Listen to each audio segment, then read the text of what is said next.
سلام، صبحتون بخیر. حالتون چطوره؟ امیدوارم روز خوبی رو شروع کرده باشین. خواستم یه داستانی براتون تعریف کنم از دوران دانشجوییم که میرفتم دانشگاه. من دانشجوی شاهرود بودم، با اینکه مشهد زندگی میکنم ولی دانشگاه درسم و شاهرود خوندم. رشته علوم آزمایشگاهی اونجا قبول شدم، میرفتم و میومدم. میخواستم از همونجا یه داستانی براتون تعریف کنم. بعد قطاری که من معمولا میرفتم شاهرود ساعت 9 شب حرکت داشت. یکیش 9 شب بود، یکیش 12 شب بود. 12 شب که حرکت میکرد ساعت همون 7 و 8 و اینا میرسید. 9 شب قطار سمنان بود که اون مثلا 4-5 صبح میرسید. بعد من یکی از کلاسام اومده بودم انگار مشهد، میخواستم دوباره برگردم شاهرود. یکی از کلاسام صبح بود، ساعت 7 صبح بود. بعد من گفتم خب من اگه با قطار ساعت 12 شب که قطار خود شاهروده برم ممکنه دیرتر برسم، این بار باشه با قطار سمنان برم. رفتم ساعت 9 شب، رفتم انگار راهن سوار قطار سمنان شدم، کوپه شاهرود. انگار هر قطاری انگار مثلا هر کوپهش مختص یه شهر، مثلا یکی مثلا جاجرم پیاده میشه اگه تعدادشون یه کوپه باشه، مثلا این تو اون کوپه میشینن، اونایی که شاهرود پیاده میشن تو یه کوپه میشینن. بعد منم تو کوپه شاهرود سوار شدم.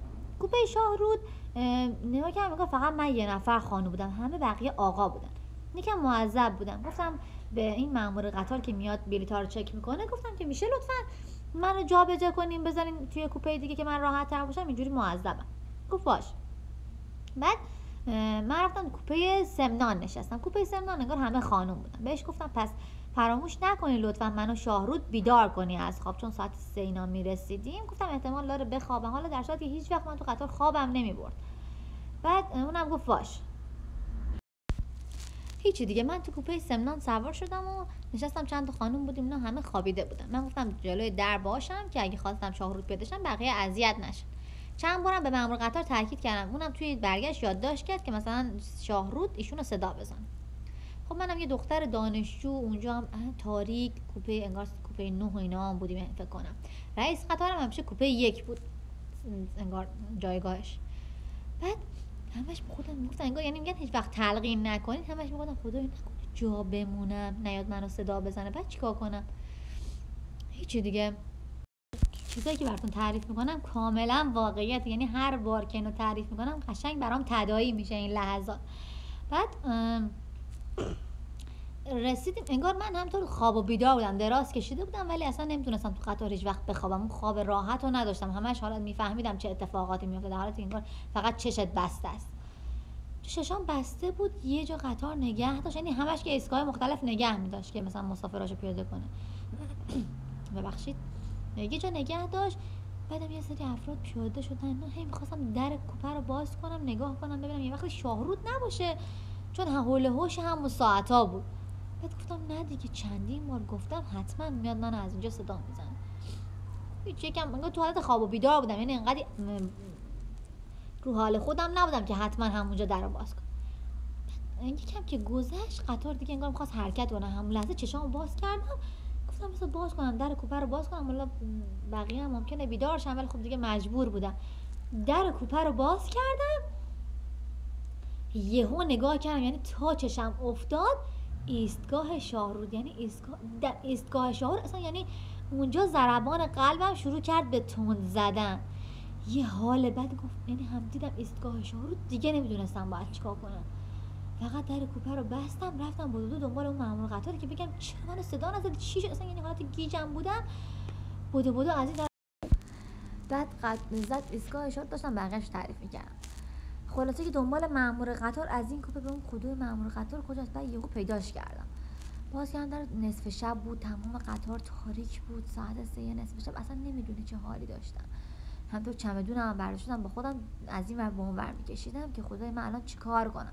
بعد اونم گفت بیا با هم بریم پیش رئیس قطار. از کوپه 9 رفتیم کوپه 1. من همینطور وسایلم دنبال خودم می‌کشوندم از این ور به اون ور.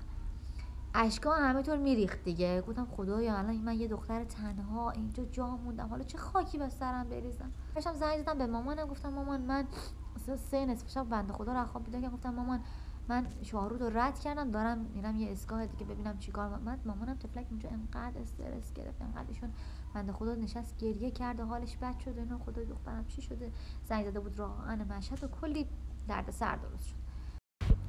دیگه مأمور قطار گفت همراه من بیا. عصبانی هم بودم ولی خب راه دیگه ای نداشتم، اصلا اونجا حواسم نبود. اگه برای شما هم چیزی اتفاق افتاد حتما همون لحظه اگه جا موندین از مسیر خودتون، یا اگه انگار مثلا می‌خواستین یه ایستگاهی پیاده شین قطار رد شده شما جا موندین، حتما همون لحظه ترمز قطار رو بکشین. من چون تو حالت خواب و بیدار اصلا هم چیزی به ذهنم نرسید. خلاصه که قطار رد شد و دیگه جای دیگه هم قابل پیاده شدن نبود. بعد ما مامور قطار همینطوری رفتیم تا کوپه 1 پیش رئیس قطار در زدیم. رئیس قطار خواب بود، بیدارش کردیم از خواب، گفت ایشون جا مونده. اون هم زنگ زد هماهنگ کرد که ما میرسیم دامغان، از دامغان شما با انگار قطارهایی که از اون طرف میاد برگرد دوباره شاهرود. خلاصه که ساعت 3:30-4 نصف شب بود، حالا صبح هم میشه 4 صبح بود. منو نگه داشت ایستگاه دامغان. بعد تاریک همه جا، ایستگاه خلوت، هیچ کس نبود. یه سری مسافر پیاده شدن، یه سری سوار شدن، هیچ کس دیگه ای تو این ایستگاه نبود. یه حال بدی اونجا داشتم، یه استرسی، یه ضربان قلب بالایی، یه نگرانی، یه ترسی اصلا منو برداشته بود که الان خدای من توی این ایستگاه خلوت چیکار باید بکنم. یعنی گفتم خدای فقط خودمو میسپارم به تو اینجا کمکم کن. بعد من گفتم برو قسمتی که انگار دستور مثلا قطارها اینا رو صادر میکنن که مثلا کدوم قطار داره میره. یه اتاق کوچیک بود، یه آقای پیرمردی اونجا نشسته بود پشت سیستم و من گفتم برو اونجا. من رفتم نشستم یه صندلی جلو درش بود، نشستم همونجا منتظر بودم اذان صبح بگم برم نمازم بخونم که بعد مثلا برم سوار قطار بعدی بشم که قطار بعدی بیاد و من سوار شم. بعدم تو نشستم جلوی در توی سرم انداختم پایین، خیلی انگار یه آقا اونجا نشسته پشت سیستم، یه آقای پیر تو ساعت 4 صبح. بعد من گفت دخترم چی شده، بیا این طرفتر، بیا برای چای بریزم، بیا فلان. هی داشت از این حرفا میزد و هی به من استرسم بیشتر. هی گفت درو ببند و فلان. من گفتم که خیلی ممنون، من از اینجا میرم تو نمازخونه. از ترس اصلا جرئت نکردم پیش ایشون بمونم. بلند شدم کیفمو برداشتم رفتم نمازخونه. تو نمازخونه تا موقعی رفتم وضو گرفتم، نمازمو خوندم و اینا، دیدم قطار بعدی رسید. دیگه رفتم ایستگاه، سوار شدم توی قسمت رستورانش، از اونجا برگشتم شاهرود. ساعت شده بود تقریبا ساعت 6 صبح ایناها. ولی یه شوک خیلی بدی به هم وارد شد، یه حال خیلی بدی، یه استرس شدیدی رو واقعا تحمل کردم.